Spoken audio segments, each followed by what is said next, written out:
this is Tom with OmniTracks. Welcome to XRS training session 2 of 5. 2 of 5, what are we covering today? Well, we're going to be covering Fleetview. We're going to walk through that hub of the tool that we talked about yesterday. So we're going to talk, most of the time today is going to be spent actually in that Fleetview tool. Also, towards the end of the session, we're going to talk about messaging. So with that messaging, how do I send messages to my drivers? How do I look at messages my drivers have sent to me? So that's going to be the activities for today. Before we begin that, I just want to call out, you probably have noticed your phone lines have been muted. And we do that with all of the sessions. That'll help keep the background noise down so everybody can hear. During the session, it does mean you can't use your phone for questions, though. And so to be able to use or be able to ask those questions, use the chat feature in WebEx. Just type in your question. It'll pop up on my screen. I'll make sure we get those answered. I do always call out that I don't necessarily answer those questions the second I get them. If it's something I know that I'm going to be talking about 10, 15 minutes down the road, I'm going to answer it when it's best appropriate to do that. I will make sure that all those questions get answered or addressed, I should say, by the end of our session.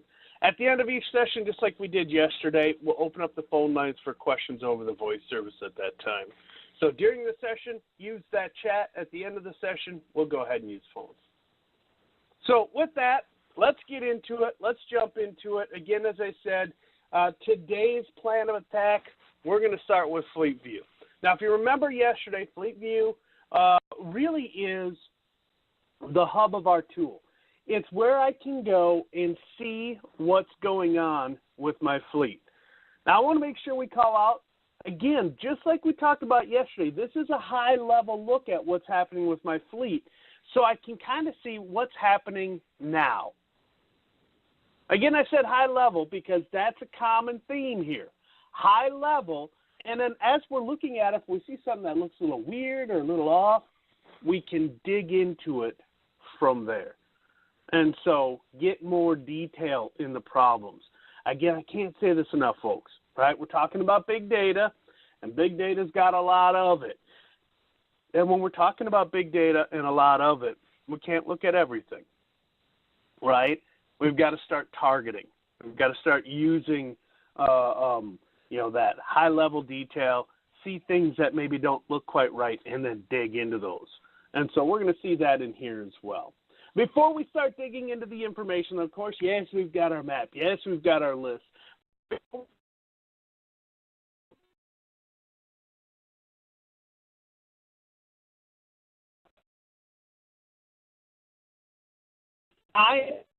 If I got a huge honking list and say, you know what?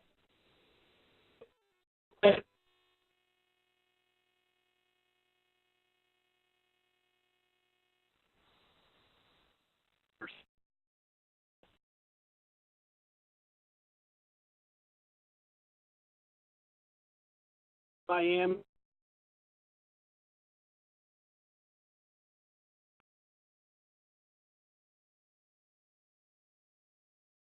Scott's drivers, right? We built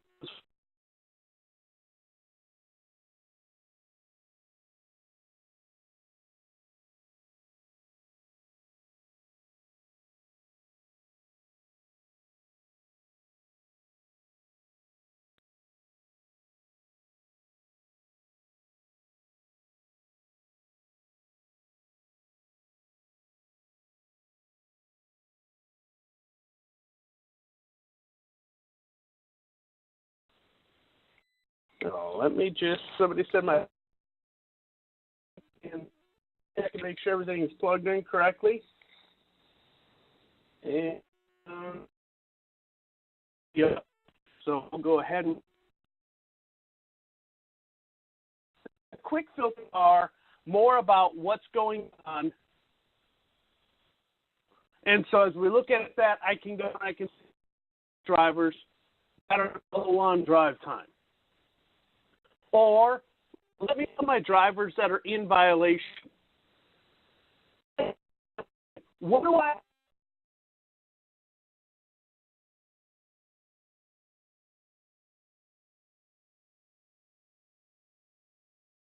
right? And so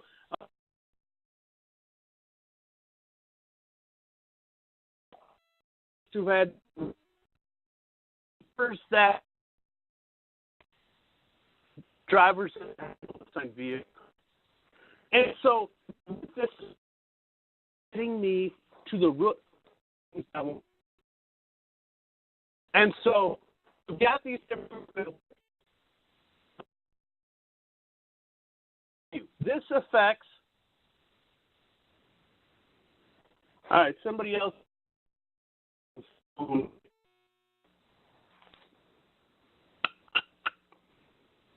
Here is what I'm going to try to do.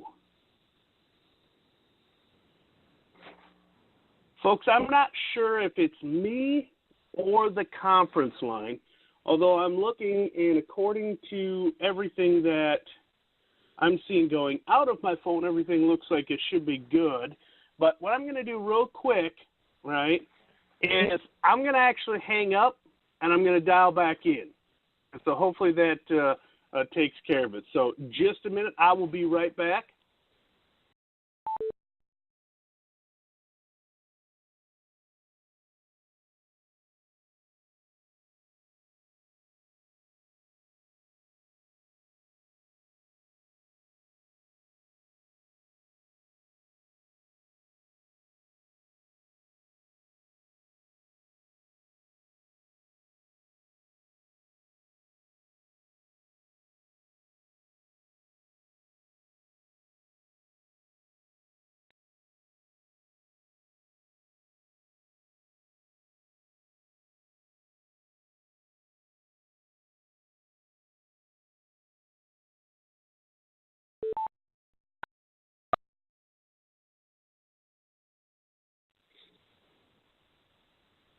All right, I'm back in, and again, it looks like everything's coming out all right. Am I sounding any better this time? I'll go ahead and I'll just keep on talking. That way you can actually hear it. All right, so it sounds like better. Yes, yes, excellent. Okay, so let's go ahead then. We'll start over real quick. So again, we've got our filters here. Our filters are our ability to filter our list based off of organizations, right? And so when we talk about organizations, Miami, Los Angeles, we talked about those filters yesterday. Resource groups, Tom's drivers, Scott's drivers, and we talked about the ability to build those research groups yesterday as well. And then again, quick filters. Quick filters are our ability to filter based off of a situation or the situation that the drivers or vehicles are in. And so as we look at this, this is where we can really start targeting what's going on in our fleet, right? So I can go in here and I can say, you know what? I want to see all my drivers that are low on drive time. I want to see all my drivers that are in violation.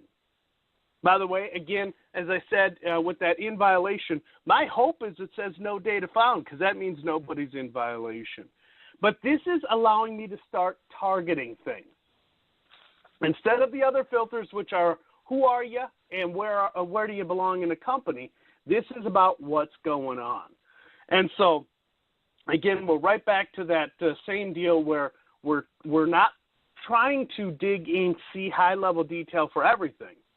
We want to get to our problems quick because those are the things we need to spend our time on. Continuing to move over to the right column view. Column view allows me to change how my list is laid out.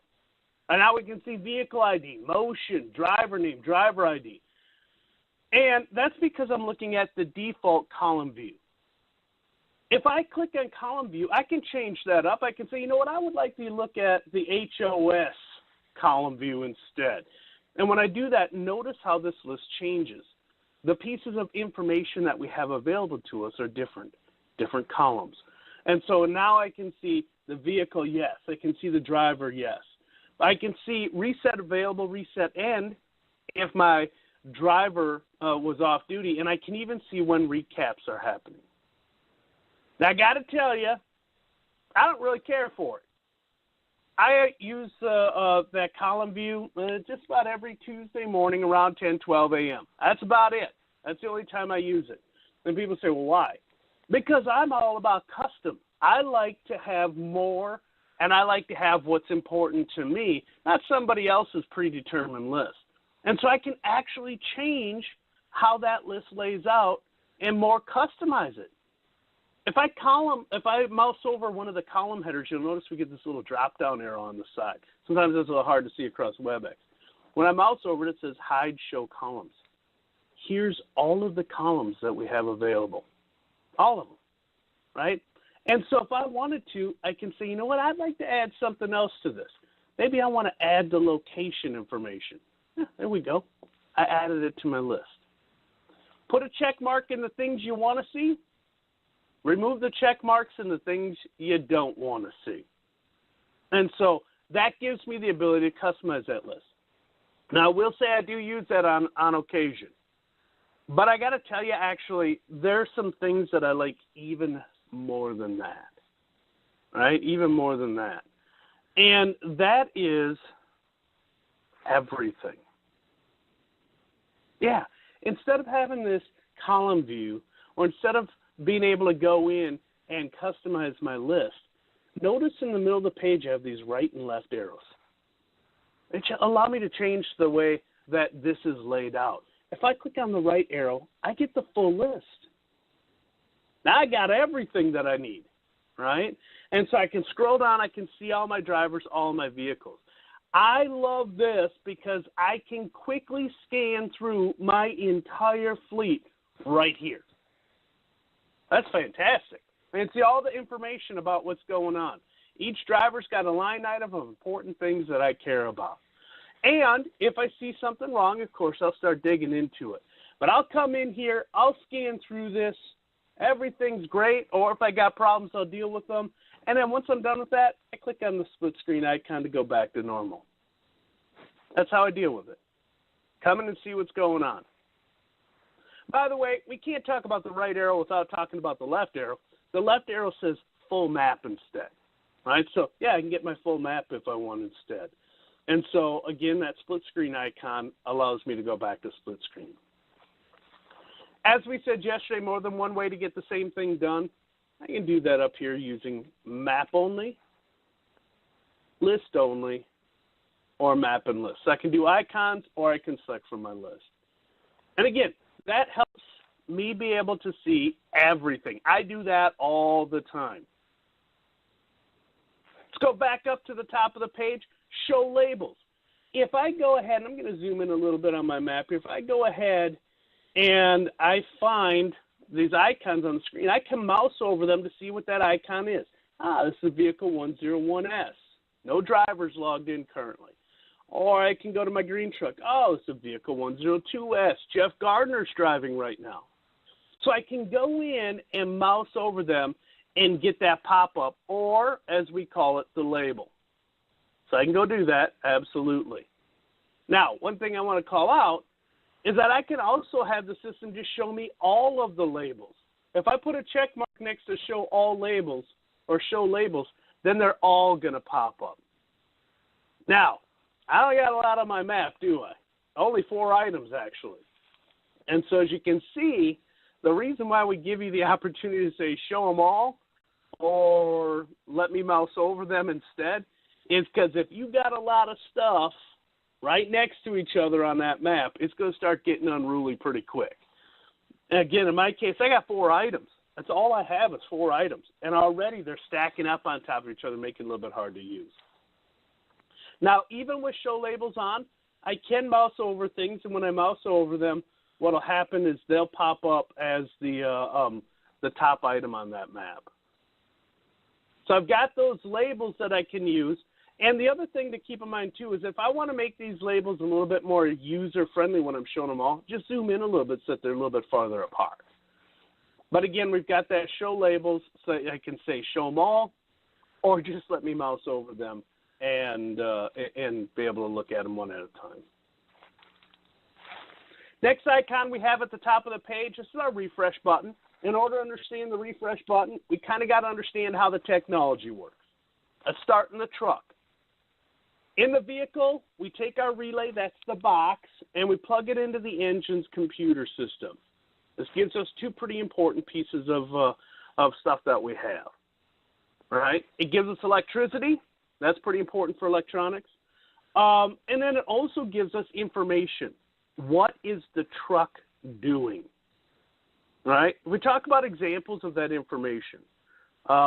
Wheels are moving or not, right? How fast are we going? Is the engine running or not? How much fuel are we consuming? And so that allows us then to go ahead and be able to figure out what's happening and, if need be, build driver logs, right? If your wheels are moving and they've been moving for a while, we should probably put our driver in drive status, right? Things like that. And so we get that information straight from the truck's engine, its engine management system. And so if we think about building on data with each level, what do we got so far?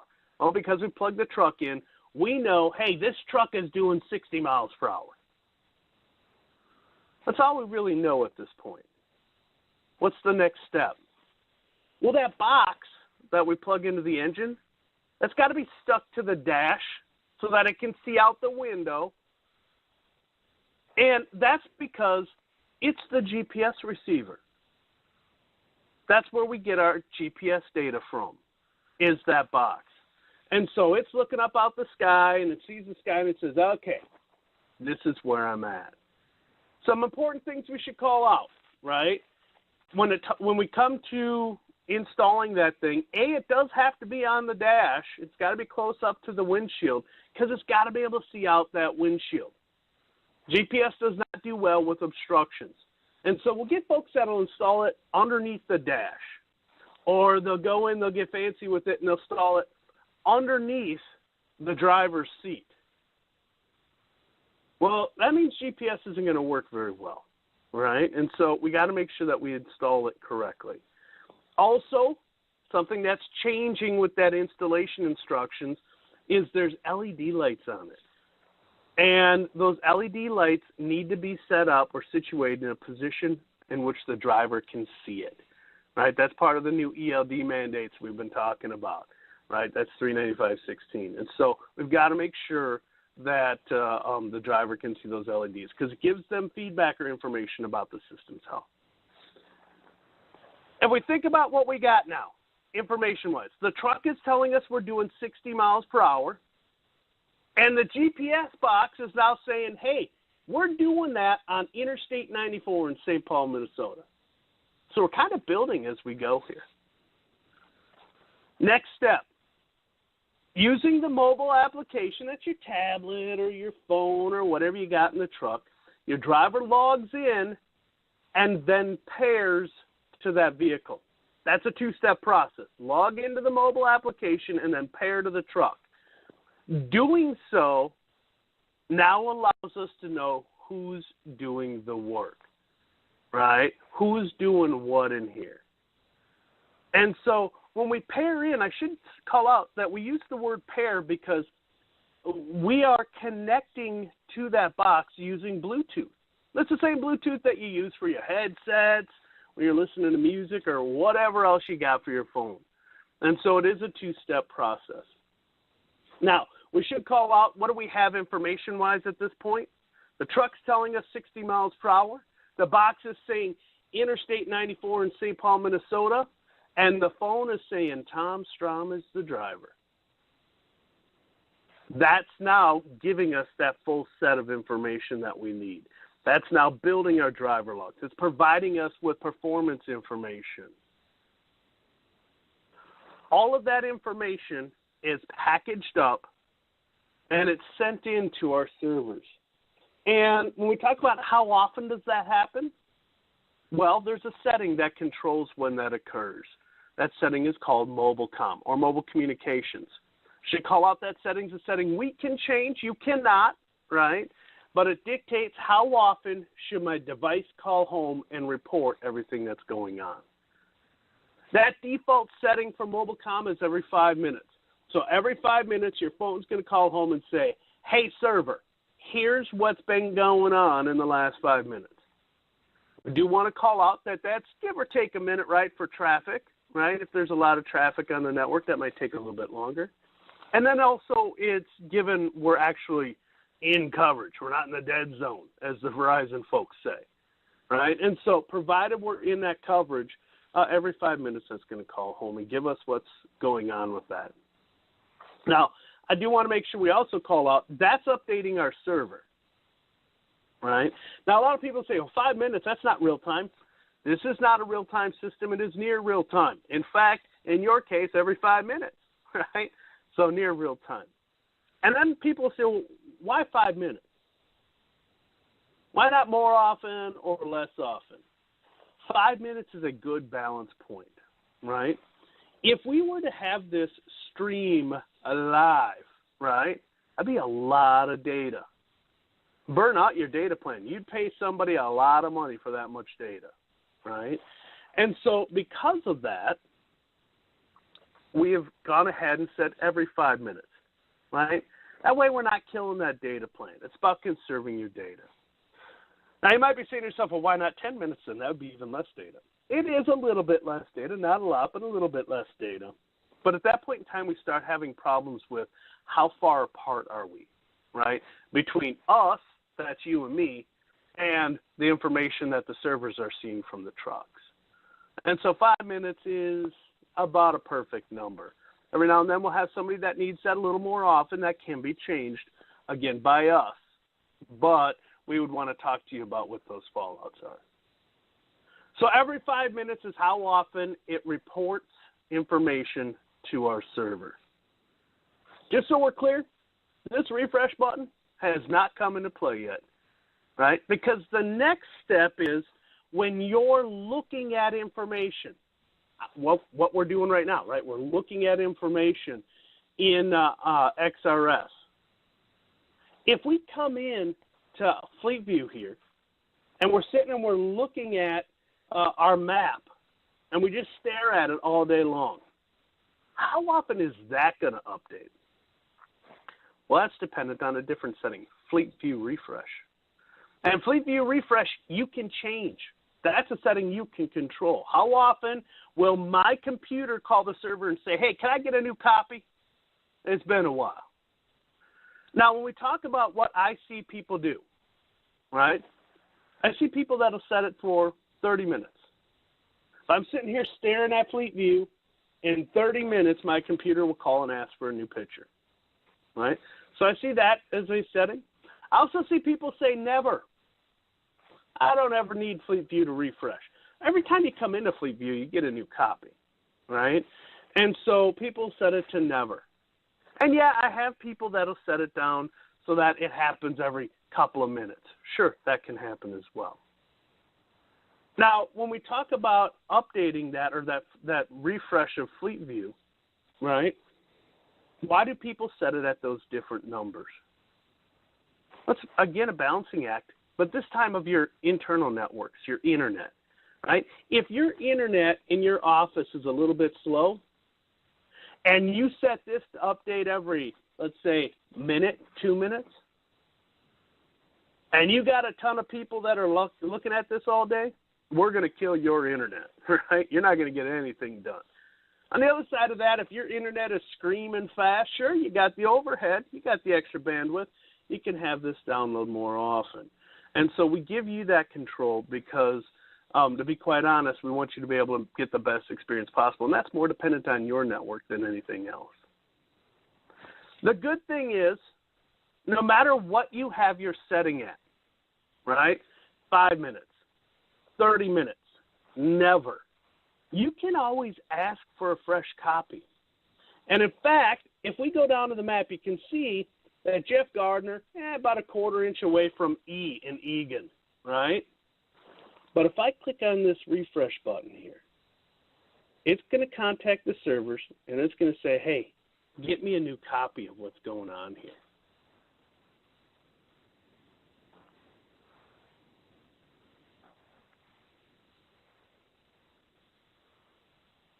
My buttons aren't working. There we go. Had to take a second to think about it. And so it's going to get me a new copy of what's going on here. And at that point in time, we're going to see that that green dot has moved. My truck has actually changed position. Now, the server knew about that, right? My computer just didn't because we were sitting here talking for the last 10, 15 minutes. And just so we're clear, you can spam that all you want to, right? You can go in, and whenever you want to, you can click that and get a new copy of it. And so when we see people that say never or 30 minutes, some folks get a little bit worried about that. And I say to myself, well, that's not a big deal, because if I'm watching this, if I'm staring at this, and I want to see new information, I can go ahead and just click on that, and it will change it up for me. And so you can click on that refresh button to ask the computer for a new copy of whatever's on that server. Next thing we have here is we've got this X. This X allows me to change the layout of Fleetview. As we look at it, Fleetview kind of sits in this box right in the center of my web browser. And that's because Fleetview was designed to fit on the lowest common denominator of monitors. Sure was, right, when it was built. And that was those kind of square monitors. Now, in today's case, you happen to be looking at it on my monitors, and my monitors are pretty high definition and are pretty big. And so there's a lot of extra space that we're not taking advantage of. For Fleetview, if I wanted to take advantage of it, I can go in here and I can click on that X, and it will now say, you know what, Fleetview, use the full browser window. My list is bigger, my map is bigger, I'm taking full advantage of that web browser. And that's pretty nice, especially if we've got a panel up on the wall. Yeah, I'll see folks that they'll put a panel or projector up on the wall, and they'll just broadcast Fleetview all day. Well, in that case, I want to get the whole Fleetview. And so I can go in here and I can make it bigger. And just so we're clear, that map only, list only, that still works, right? I can have a big map or a big list now instead of that split screen if I wanted to as well. Hitting the X button again goes right back to normal, right back to the way that it normally is. I also get people that will say, you know what, I like that idea, but I wish it worked in all of the system. Well, you can actually have all of the system bigger if you want to.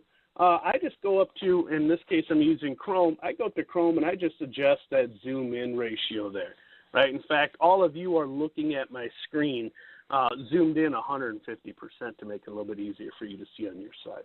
So you can always zoom in on any application that's running in a web browser. Let's go ahead. Let's go to the bottom of the page. At the bottom of the page, I can change my page number if need be. And so in my case, I got a pretty small fleet, so everything fits on one page. But if I had a huge fleet, then I could page through that using the navigation at the bottom of the page. Let's talk the list. The list that we're looking at, this is my drivers list is what we call it. We can see right here that there's an icon with drivers on it. But really it's drivers and vehicles, right? But it's my drivers list. And if I wanted to, I could change that. Instead of looking at my drivers list, I can say, you know what, I want to see my sites. What are sites? I can draw a circle on the map and I can say, hey, this is Tom's grocery store, customer ID number 1234. And whenever your truck is parked inside that circle, it's going to say, hey, this truck is at Tom's grocery store. All right? By the way, we don't have to have sites. We don't need those. Sites just sometimes make things a little bit easier when we're looking at information. Because if we don't have sites, we're just going to say, you know what, this truck is parked 1.6 miles southwest of Chippewa Falls, Wisconsin. And I know where that is. And so that's perfectly fine. But sites can give us more detailed information. I can also see that there's routes here. Now, I will say that in order for routes to be here and have any value, A, you have to have the trip management tool turned on for your companies. That's an extra piece, right? And in order for it to do anything worthwhile for you, you have to be providing us with your driver's routes in advance. And then at that point, we can say, well, this is what the plan was, and this is what the driver did, and we can do that plan versus actual comparison. And so if you are doing that trip management, then there's additional training sessions for that. We have a search capability, so in addition to all of the filters we've talked about, I have the ability to search for individuals themselves.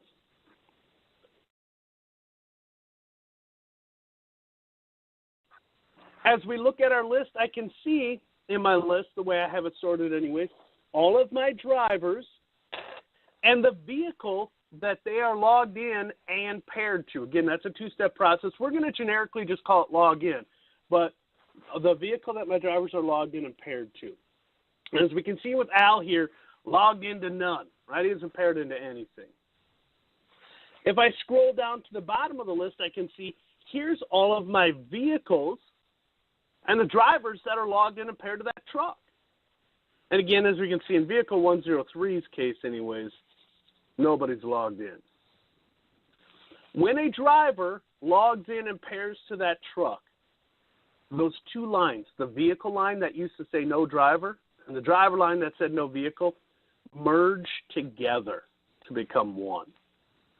And then we can see vehicle 102S, Jeff Gardner's the driver. Now, when I say that merged together, that means that the size of this list is changing all the time. The beginning of your shift, when all the drivers are logging in and pairing, that list is getting smaller. The end of the day, when they're letting go of their trucks, that list gets it bigger again. And so the size of the list is fluctuating all day long.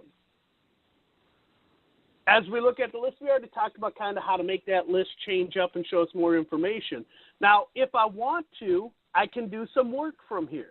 So if I go and I look at it and I say, hey, I got a problem, well, then I can start taking some actions. And that's what this actions box does for us. And the actions box gives us options of things we can do relevant to the line item we selected. In this case, we've got Al Griffith, right? No truck. Isn't logged in. And so I can come in here and I can see, okay, well, I can edit the driver's profile. Maybe I see Al Griffith, but I realize for a government-regulated document, I probably should have that be Al N. Right? Well, I can edit the driver. It'll bring me to that edit page that we saw yesterday, and I can make changes. Sure. So I can edit the driver's profile. From here, I can send messages to the driver. All right? Now, Al's not logged in. So you're thinking, well, how's he going to get the message? Well, as soon as he logs into the mobile app, it'll be there waiting for him. So I can send messages to that driver. I can look at the hours of service for that driver. I can view that driver's logs. And if I see something that looks problematic, I can edit that driver's logs too. Kind of slick. And then I can look at performance information as well. I can look at the driver's trip report, see where they've been today, what have they been doing, and then I can also view alerts for that driver as well. So kind of neat. That's, again, based off the fact that I clicked on Al Griffith. If I go down to one of my trucks, let's say 101S, right, and I click on that, you'll notice that that list of things I can do, that's changed quite a bit, right? I can edit the vehicle profile, absolutely. And then it also says I can add as a site. I can actually take where this truck is on the planet. We know where the truck is, right? And I can add that vehicle's current location as a site in my database, using the truck itself as the center of that circle. So that's pretty slick that I can do that. By the way, if we were already in one of those sites, in one of those circles, it would say edit site instead, right? Because it's aware of what's going on with that particular unit. Now, why didn't we get either one of these when we were looking at this for Al? Well, because we didn't have a vehicle, so we couldn't edit the vehicle. There wasn't one. And also, we're not tracking Al's position on the planet. We don't care where Al is. We're tracking the truck, right? And so when we're talking about no vehicle, we don't know where Al is. And so that's why those options weren't available. And the other options that we see for Al aren't available because, well, quite frankly, trucks don't have driver logs. Drivers have driver logs. We can't send a message to a truck. We send a message to the driver. And the truck doesn't have a performance report. If we go up to Jeff Gardner, who is currently logged in to vehicle 102S, when I click on that, I actually get kind of a hybrid of all of those options. I can add this vehicle's current position on the map. Why can we do that? Not because we got a Jeff Gardner, but because we have a vehicle 102S, right? I can edit the driver. I can edit the vehicle and send messages to Jeff. and view Jeff's logs, and I can look at reports on Jeff. So I've got that ability to do work right from here. If I see a problem, I can dig into the problem. If I see something broken, I can fix it. If I want to add a site, I can. And so all of that is done from right here.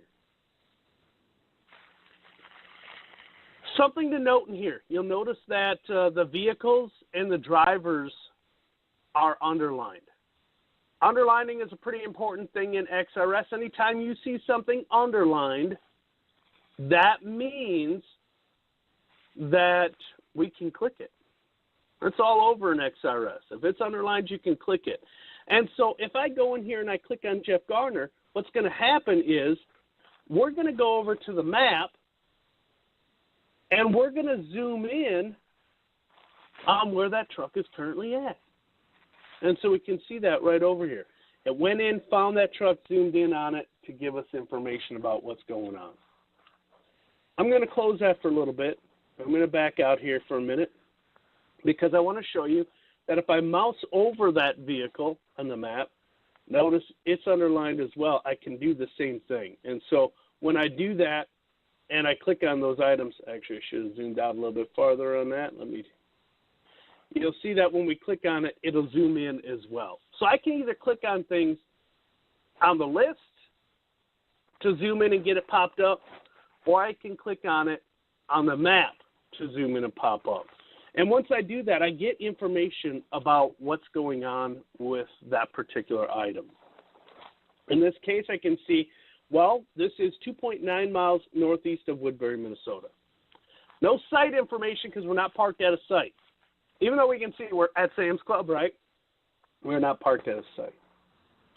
Vehicle ID. Because we know which truck it is, 102S, we can see information about the vehicle. So I can see 102S. Last got an update, 1036, so we're talking just a couple of short minutes ago. I can see the speed, 8 miles per hour at the time when we got that update. The odometer reading of that truck, I can even see the organization of that vehicle. Because we know who the driver is, we can see information about the driver as well. We can see it's Jeff Gardner. I didn't put Jeff Gardner's phone number in, but I can see Jeff is currently in drive status. Has 10 hours, 23 minutes of drive time left for the day, 13 hours, 19 minutes of duty time, and 60 hours, 42 minutes worth of weekly duty. And the last status change occurred at 9:58 this morning. So I can see information about that driver. If I click on activity detail, this is going to give me a list, item by item, of all the activity that's been going on for this driver over about the last 24-ish hours. And I'll be able to see alerts in this list as well. And then actions lets me do work. Now, as we look at this, I want to make sure we call out, this list is probably a list you recall seeing. It's this list over here.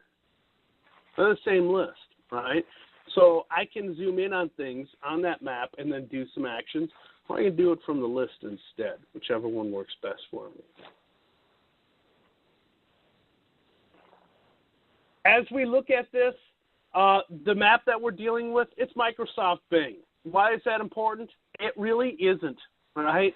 It's Microsoft Bing, and that means it works like almost all of the other online mapping tools, right? I can click it with my mouse and move it around. By the way, I can do the same thing by doing the moving on my tablet.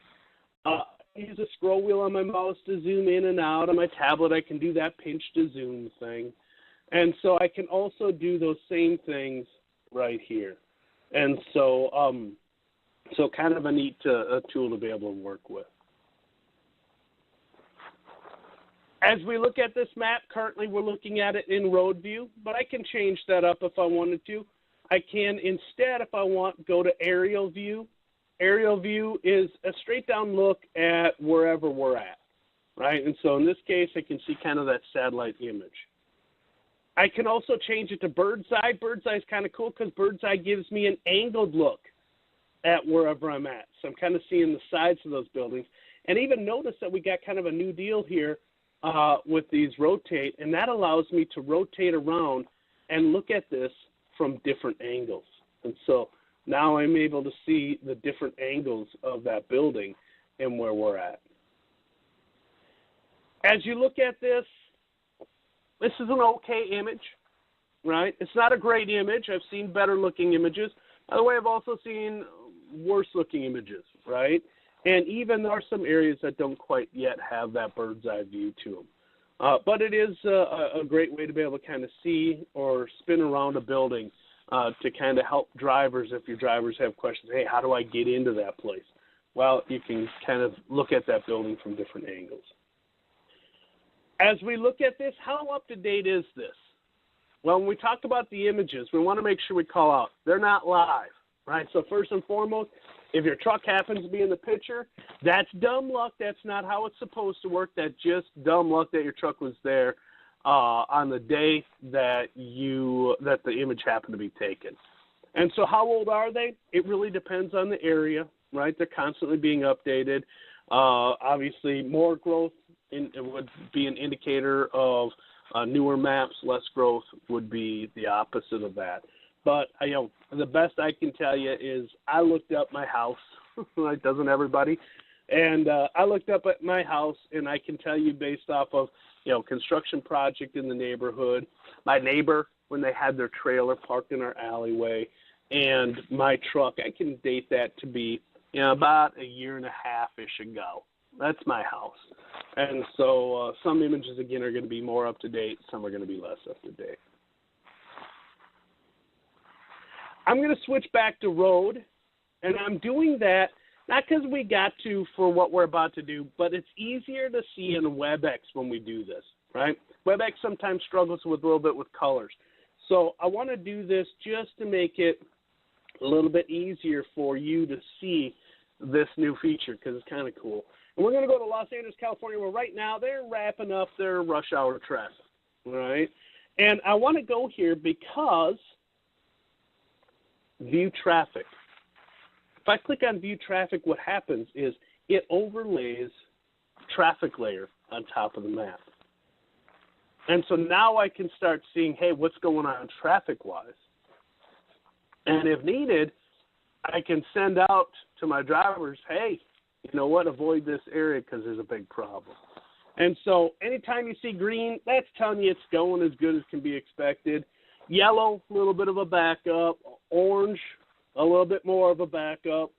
Having lived in California, red, I'd call that pretty much a parking lot. And so we can do that traffic piece right here.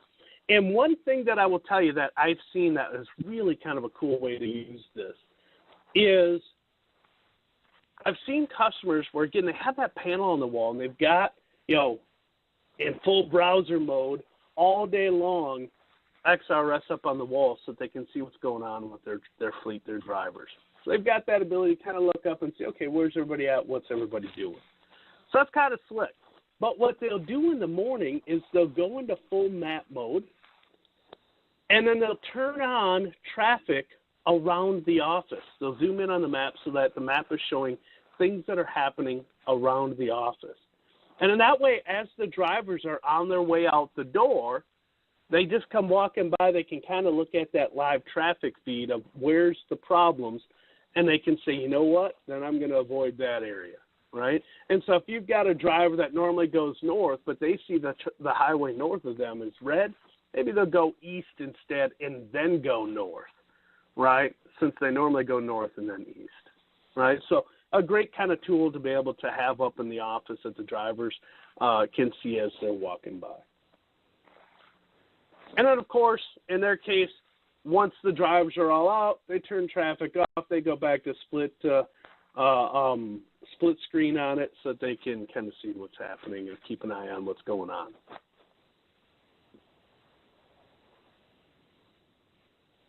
Let's go back to St. Paul, Minneapolis area. And in St. Paul, Minneapolis area, I do want to call out that when we're looking at our map, currently what we've elected to display on the map is the last known piece of information, right? There's no history to this other than the last time we got information, right? And so that's what's on our map here for all of these, is just that last known piece of information. I can see lapsed time if I want to. Maybe I want to see, okay, where has my driver been over the last 2 hours or 4 hours or 8 hours, or even historical. Where has my driver been yesterday or last week, right? So Tuesday morning until Tuesday evening. I can go ahead and do this and hit OK, and what happens is nothing, right? And that's because what we're about to see has got a ton of information on it, right? So when we're looking at talking about historical or lapsed information, we don't let you show all of your trucks at the same time, right? There's too much. So instead, after you select that, you put a check mark next to the vehicle you want to see. And when you do that, it's going to pull up where that truck went on that particular day. Kind of cool, right? Now, we can select multiple vehicles, up to 5, right, which is great to make sure that your routing is doing well, that if you're doing territory planning, you don't have drivers that are crisscrossing back and forth. That's not an efficient route. But we can go in here and we can see where that truck was. And as you look at it, it looks like a green line, but actually if we zoom in a little bit, you'll see it's not a green line. It's actually green dots. And so we can mouse over those dots and we can see information about where that truck was, what that driver was doing. And so we can look at that. And then also, right, if I want to, I can click on them as well. Now you're saying to yourself, how often are those updated? Every minute, right? Every minute throughout the day there's an update. And so this is not how often the truck reports in. We said that was every 5 minutes. But we're collecting, for the sake of this, every minute. And so we can see this is where my truck was at 10 a.m. This is where my truck was at 10:01 a.m., right? Anytime I highlight an item, it turns yellow on the map, that yellow circle, and it's green on my list. All I did is click on it to get that list to pop up. And so I can actually come in here and kind of follow where my truck went all day long. And you can see every time I click on it, whatever item I click, 10:09, when I click on it, 10:09 is now the highlighted item.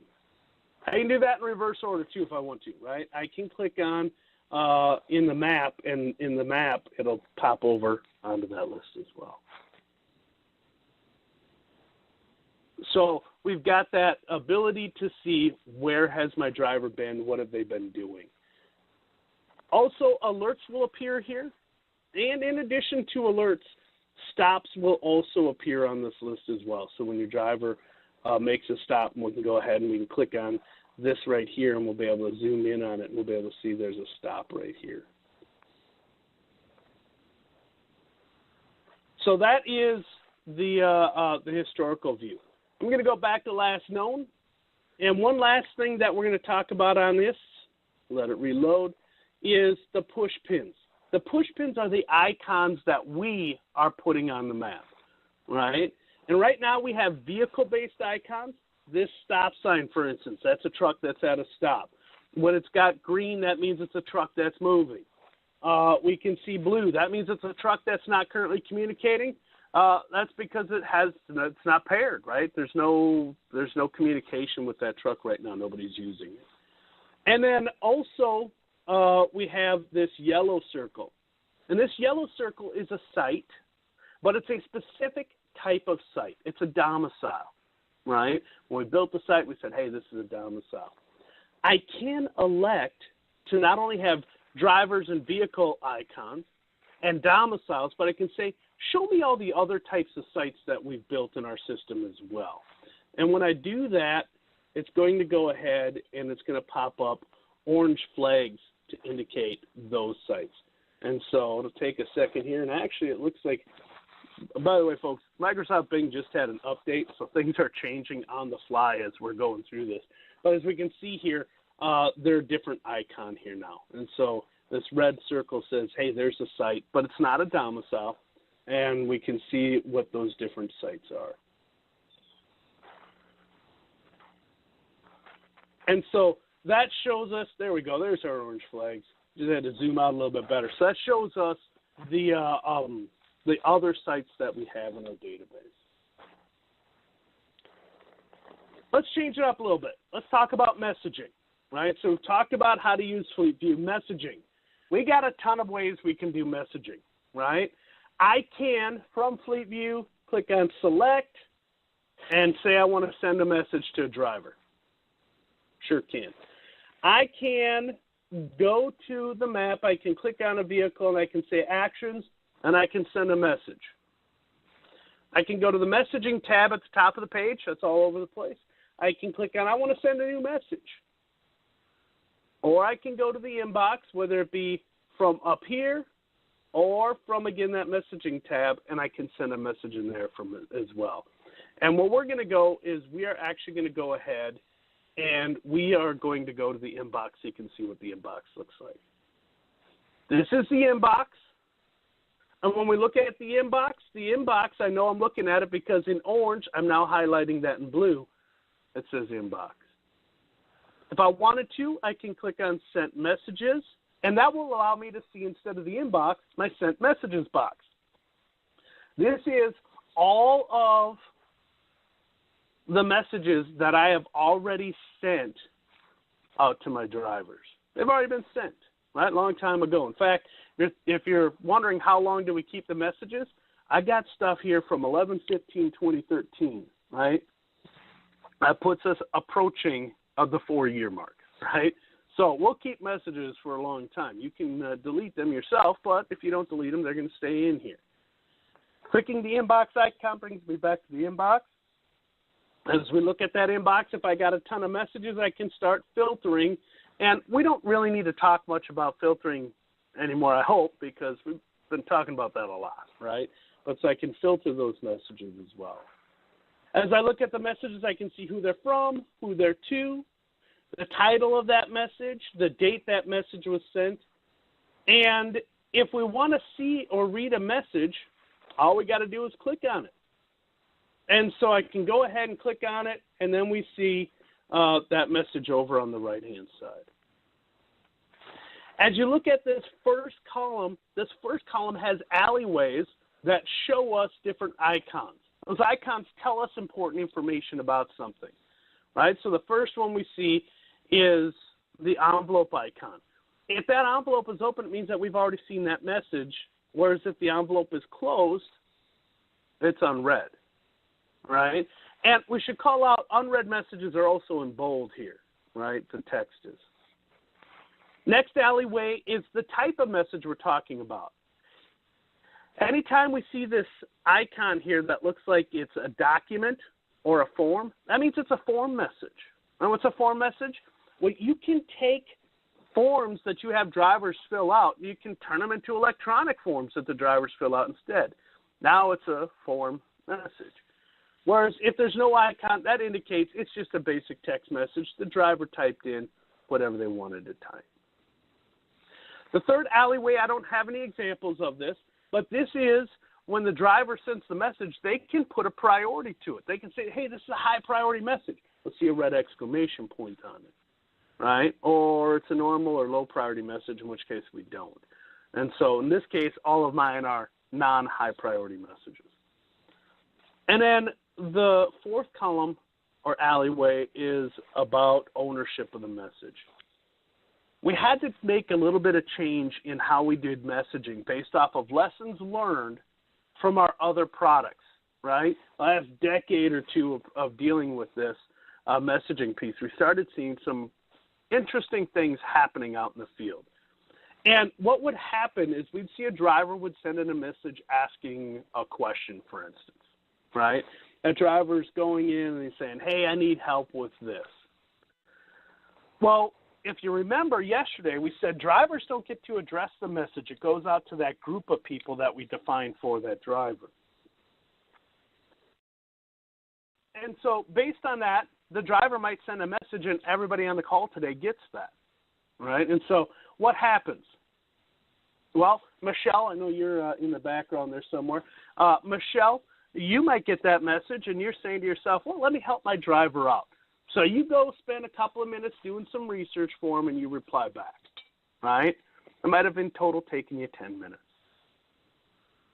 Franco, you're a great employee, so what did you do? Same exact thing. right? Rodney, guess what? Awesome employee, buddy. You did the same thing too, Scott as well, and I want to be a great employee, so I did the same thing too. What did we just do? Well, because we're such great employees and such go-getters, we spent 50 minutes combined to do a 10-minute project. Now, I'm a little bit sarcastic by that, right? Because legitimately, we all thought we were doing the right thing, right? But because we all did it, not just one of us, we wasted a lot of our company's time, 40 minutes to be exact, right? That stings a little bit. And so we started realizing we have to have some type of means of controlling that. By the way, not only did we waste 40 minutes, but let's also hope that we all gave the same answer, right? Because that's a little embarrassing when a driver sends in a question and 5 of their supervisors give 5 different answers. Ouch, right? And so what we did is we now have this ownership piece. If you get a message from a driver and you're going to go take care of it, the first thing you do is you come in here, you put a check mark next to it, and you say own. Right? You click on own. And once you do that, what's going to happen is it's going to turn green for you. Right? It's going to put this little green person icon here. And that means that I own this message. It also means that I can take actions with this message. They were grayed out before, but they're not anymore. But I can take actions with this message. By the way, why do we do that? Because everybody else sees this little white person icon here, right, instead, and it says it's owned by Tom.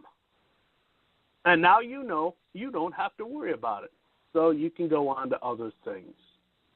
By the way, you also can't do any work with it, right? And so that's what we want to do, is we want to own that message first and then do the research and reply to the driver. That way you don't have multiple people doing the same thing.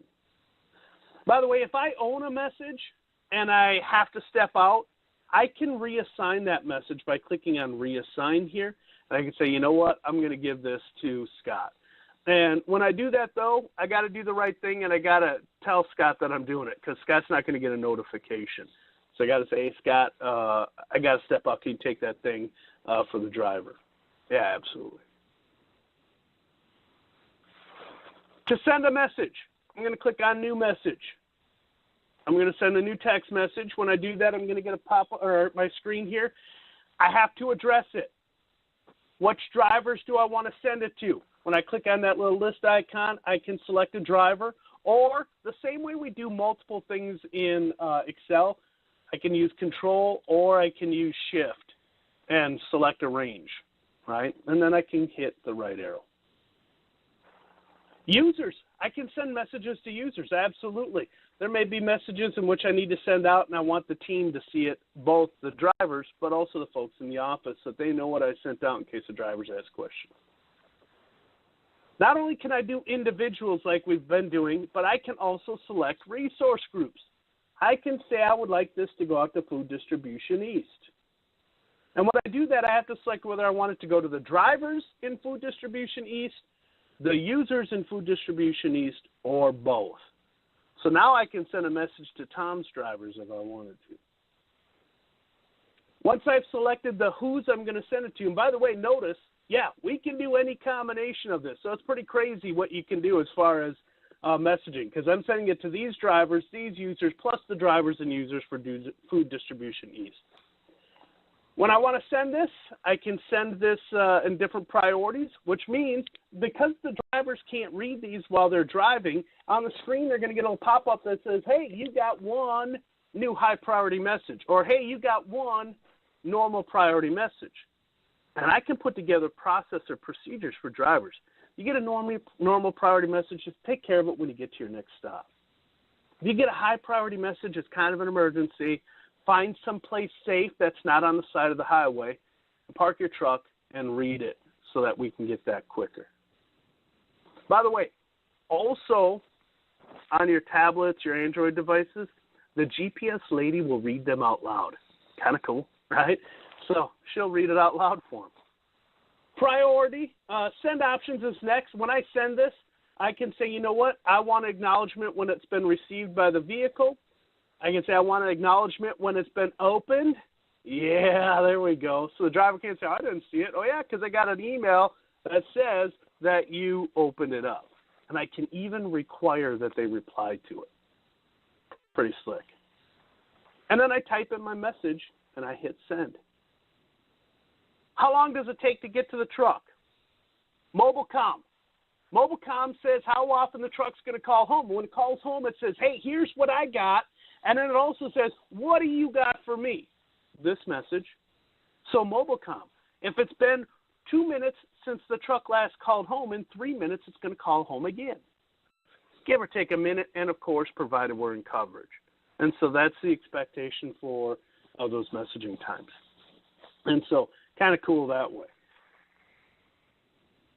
Again, as we said, the drivers cannot do this when the vehicle is moving. They'll get a notification that they got a message, but they cannot play with this. They cannot deal with this while the vehicle's wheels are moving. And so kind of a neat safety piece for that. That brings us to the end of today's session. What's tomorrow going to be like? Well, tomorrow is all about compliance and government regulation. Everybody's favorite government regulation, right? We're going to talk about vehicle inspection reports.